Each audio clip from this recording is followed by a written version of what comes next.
is, before taking such a massive decision, as a, it's a truly remarkable decision. How did you involve your employees in such a decision process? That's the first question.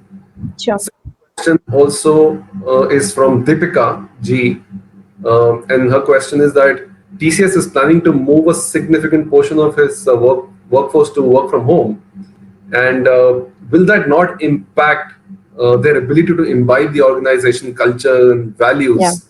Yeah. Because physical space is a big part of culture as well. Yeah. And what is how do you plan to equip your employees in a way to ensure that the productivity and motivation remains high when they're from home? Sure. I think I want to clarify a few things, right? So one is it's not a mandate. It is I would call it a more cultural shift. So we are not saying that you should not come to office 75% of the time, or 75% of the people should not come to office. We are not planning to like shut down our offices and stuff like that.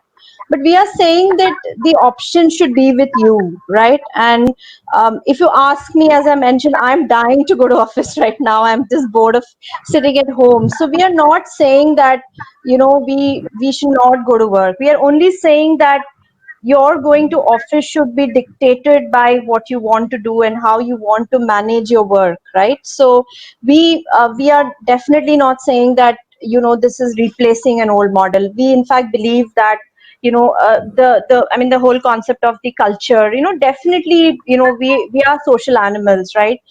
So talking to people, meeting people, meeting clients, meeting our associates is a very important part of our culture. But what we are all we're just saying that it's not a rule anymore, right? I mean, we don't do it at TCS, but we know a lot of companies measure timesheets, and they mandate 9 hours working in the office, and it's very difficult for everybody to get to that model, right? I mean, even I know a lot of people pick jobs based on where that office is located in a city, right? So people in Electronic City in Bombay, Bangalore will not go to Whitefield and seek a job, right?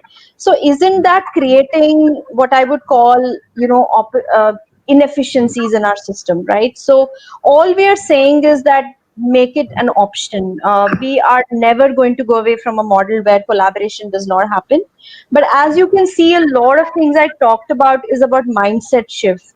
And I always, when I had a young child, I used to always hate when somebody used to say, that person is working very hard because he's coming on a weekend, right?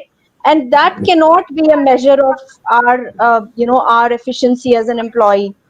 To me, that strikes me. And I think what we are doing is what I would call a cultural shift. And of course, we are backing it up with a lot of technology shift, infrastructure shift. But it's not a mandate. If 100% of people want to come to work, they're happy to come to work. But yes, can we improve our efficiency? And what we understood, and why we stated this as a vision and not as a mandate, I mean, clearly it's not a mandate, is because we found there were a lot of advantages of this model, right? There were a lot of things which were working out better in this model. And we've all discovered that, right? I mean, I used to travel extensively. I used to make at least 15, 16 international trips every year, jet lag, health, travel, visas. I'm so happy to be doing an event where I don't have to go through all of that, right? Of course, I'm not saying I'm going to do 100% of those events. I will travel, but not maybe 15 times a year. I'll probably do it 4 times a year, right? So I think it's all about that. I mean, it's a cultural shift. But there's a lot of things we have to do to enable collaboration, and we're not replacing that physical intimacy at all. Make sense?